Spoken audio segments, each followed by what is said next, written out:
Hey, thanks for checking out my channel. I'm John Stark from MacTheMovieGuy.com, and this is a review of Bodies, Bodies, Bodies. I'm a blind film critic, and I also have COVID. I still review films while I have COVID. I get them out to you. Interestingly enough, I'm reviewing more than one film a day during COVID, so it's going to seem like I had COVID for a while. But I'm going to have like a treasure trove of COVID reviews. But, yeah, so I review movies with audio description, and this has audio description from one of my favorite narrators, William Michael Redmond, and automatically that set the tone for me of, oh, this is gonna be a good horror movie. Shit's gonna be scary.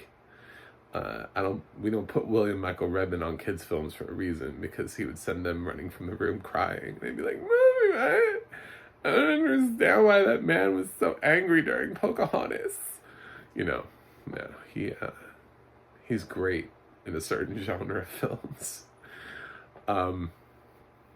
So I think this is a divisive film. I think A24 fans don't even really know what to do with it. First of all, you don't want to mess with A24 fans. I'm scared of them. I'm scared to post this review because I know like an A24 fan may find this, and then like 1,000 more of them may find this, and then suddenly I could be flooded with comments from A24 community members who are like, "You're stupid, you don't know what you're talking about," or people who are like, "No, this movie's great," and then suddenly I have like an A24 conversation going in my comments section. It hasn't happened to me yet, but I think all I did was review Everything Everywhere All at Once, so they just skipped that one. Yep.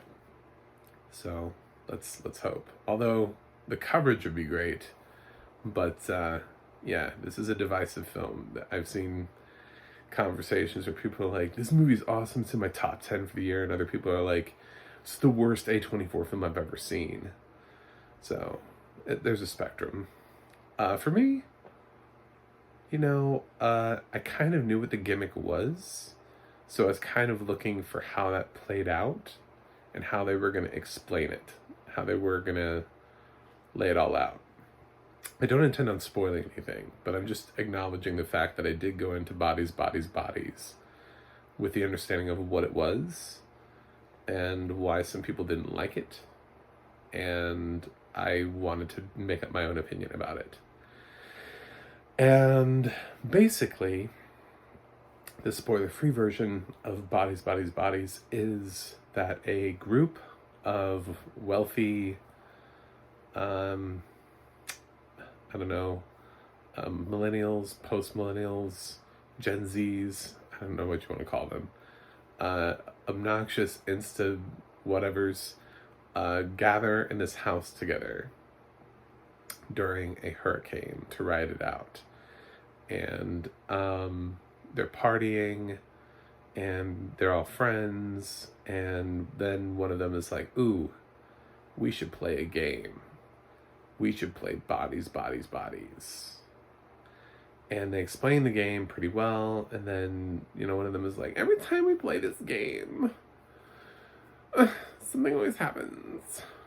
And it's like, okay, well, it's not really foreshadowing, because these characters, one of the interesting things about Bodies, Bodies, Bodies is that it assembles a cast of characters that are entirely unlikable. Which is, for a horror film, there's always like somebody who you're rooting to be the final girl.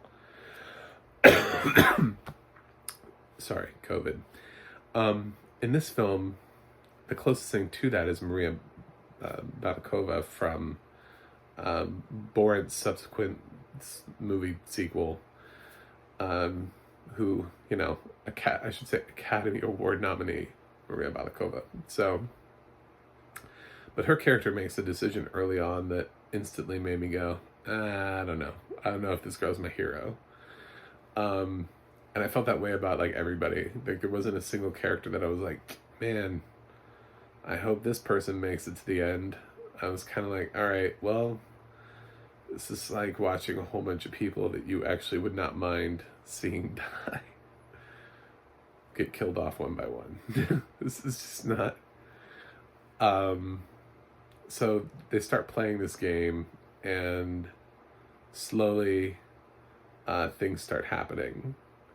And among the cast of people you would recognize really easily are Amanda Stenberg, Pete Davidson, and the terrific Rachel Sennett, who absolutely she fell short last year, but she was in my top 10 for Best Actress for her performance last year at Shiva Baby.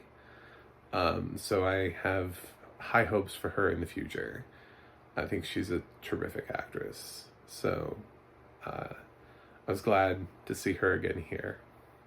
Also, Lee Pace is in here. So there's a couple people that you'll recognize. It's not just a bunch of unknowns running around a house. I can understand why this film got a direction nomination from the Independent Spirit Award nominees. I think it's the Spirit Awards and not Gotham that nominated this. One of those two independent awards nominated Bones and All for best, not Bones and All, Bodies. Oh my God, I can't think. Bodies for best director. And I can understand why, because basically you're having to direct a film almost entirely in a house during a storm. There's no power, and a lot of the light that you're using is sort of either natural light coming in from maybe like the outside where there's lightning, or it's simply cell phone light running around through. A lot of them are using their cell phones and flashlights throughout the whole film, and that's your lighting, and they're moving through a house. So it's kind of, it could very well be the most boring film ever, and also really hard to watch. Like, I'm not even sure we missed out on a whole lot in the blind community, because I think most of this film is really dark. I'm just gonna guess, based on the audio description I was getting, that most of these people are trying to like use their cell phones to light rooms and everything. There's only just so much you can do with that. So, and then when you have to have your cinematographer work an entire film around that kind of lighting, yeah, it becomes an interesting challenge presented. So, but at the core of this is a cast full of people that you don't like. And I think maybe that's why people don't like Bodies, is maybe they felt like they were going to have something else offered to them, and they didn't get it. A24 has made some excellent horror films. Maybe they thought, oh shit, this is going to be like Hereditary. And it's like, well, not everything needs to be like Hereditary. This has its own thing and is trying to say something. It has its own voice.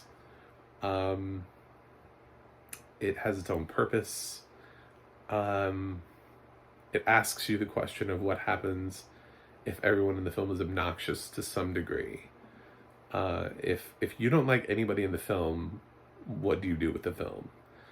Now, there are varying degrees of dislike. You will tolerate some characters a little bit more than others, but still, no one in this film is necessarily the character that you're rooting for. Like, oh, that poor person has been left here for some reason, and they deserve to live. You know, there's no, like, maid who happens to be working there that you're like, oh, well, she's not one of those annoying socialites. She should survive. No, they're all annoying. Even Maria Balakova, I found a lot of her character choices to be obnoxious. I can't spoil them all, but the obnoxiousness was running off on her, even though she's not one of them. She gets brought to the party by one of them. So she's the girlfriend of Amanda Stenberg's character. So that's about as much as I can tell you about Bodies without spoiling anything. It doesn't have a huge cast, so every time a body drops, it becomes kind of like a big deal, and there's a lot of talk about it, and they run around. It can't be a high body count movie. There's only like 6 or 7 people in the movie, something like that. Seven. There's only like 7 people here, so and it's a decent length movie. It's not stupid short either. It wasn't 2 hours, but it was over 90 minutes. So it can't kill people that quickly. So I enjoyed it, actually. I know for the A24 fans out there who did not enjoy this, they're gonna be like, oh, it's another person who enjoyed Bodies. And it's like, yeah, because I knew what it was. I mean, I can understand that if you don't know what it is, and if you're really walking into this going, I think this is going to be exactly like Midsommar, then yeah, I would be really upset too. I would be like, oh my god, that's absolutely nothing like that. But as long as you know what it is going into it, and know that it's very satirical in nature, and it's trying to say something about culture and who these people are, and what these people are like, and what it would be like to actually trap 7 of them in a house together, and the kind of choices that they would make, and the kind of conversations that they would have, and are they really friends? What do they actually know about each other? I will say that there's a really great line. I will spoil this one line because it's not really that huge of a spoiler, but it said so much to me about every character in the film. They're whining about one of the male characters in the film, and to this one girl who knew the male character, and she's like, he wouldn't do that. He's a nice guy. And she's like, and they're like, how long have you known him? And she's like, 2 weeks. and then they're like, do you even know his name? And she's like, that's not something you ask somebody. Like, on the first date, like, is that your real name? Like, I'm just like, oh my god, these kids are just... So she's defending somebody she's known for 2 weeks and isn't really sure if that's even their real name. So that's kind of, if that kind of gives you the tone of Bodies, it's like that the whole film for the most part. They're kind of insufferable, and you won't really care which one of them dies next. There's not really like a, ooh, I really hope this person makes it. The closest thing you can get to is Maria Bakalova because of her being sort of the outsider of the group. But even she, for traditional horror movie standards, does not make great character choices. So I can't even say, in a typical horror movie,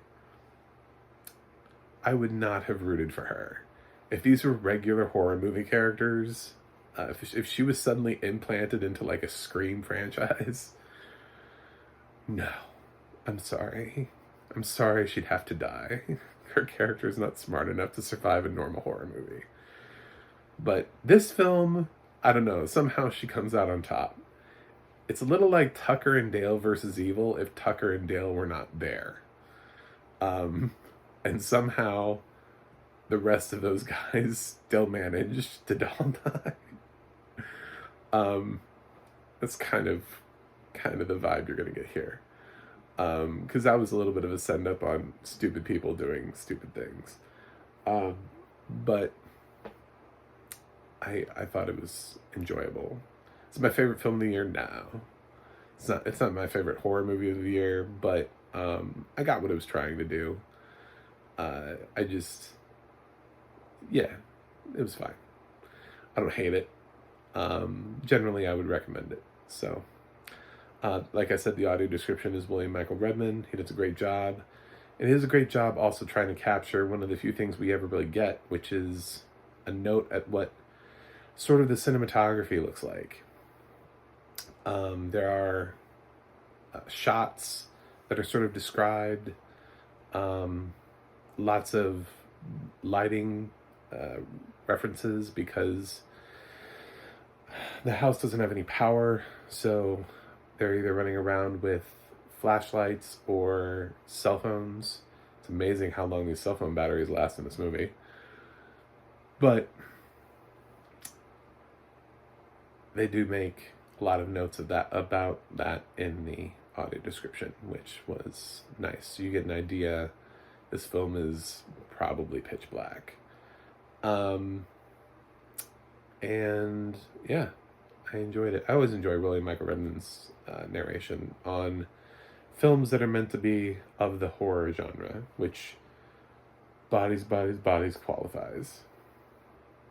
So, I rented this, by the way. It's nowhere yet. I actually selected this and got it off of iTunes, so that's where I got the audio description. And now I'm gonna grade it before I cough again. I'm gonna give Bodies, Bodies, Bodies a B+. I don't think it needs to be an awards contender, but at the same time, I also don't think it needs to be at the. I've seen some truly terrible films this year, like films where I don't even feel like I need to fight with anybody over them. I've seen some films where I didn't like them, and I can see that other people did, like The Wonder, but yeah. There's definitely some stuff out there that if you didn't like Bodies, Bodies, Bodies, I can come up with like 20 other films that'll make you run to the director of Bodies, Bodies, Bodies and be like, I'm so sorry. I'm so sorry. I didn't mean to trash your film. This guy on the internet, he was so mean to me. He made me watch like 20 shitty films. And then I was like, oh my god, Bodies, Bodies, Bodies is the best thing I've seen this year. Yeah. You just need to watch more movies. I'm over 200, by the way. So, I can fucking say that. I am over 200 films in 2022. So, that's not 200 films that I've seen from every year. That's 200 films released in 2022. So, I get to speak on these things. I don't know which movie critics can surpass me, but I'd love for them to challenge me on it. We can have a go around as to what films truly sucked this year and which films are not as bad as you may think. Yeah. Anyway, I'm trying to get to 100 this year. I'm 10 away. I just need 10 more people to click subscribe. So if you could subscribe, that'd be great. What else? I have a website, macmoovieguy.com. You can go to the audio description project, adp.acb.org. It'll let you know what has audio description and where you can watch it. And you can go to the adna.org. That's the adna.org. It'll let you know more about William Michael Redmond and what other films he's been doing. So, that's it for me today. I will review something else for you guys and see you on the other side.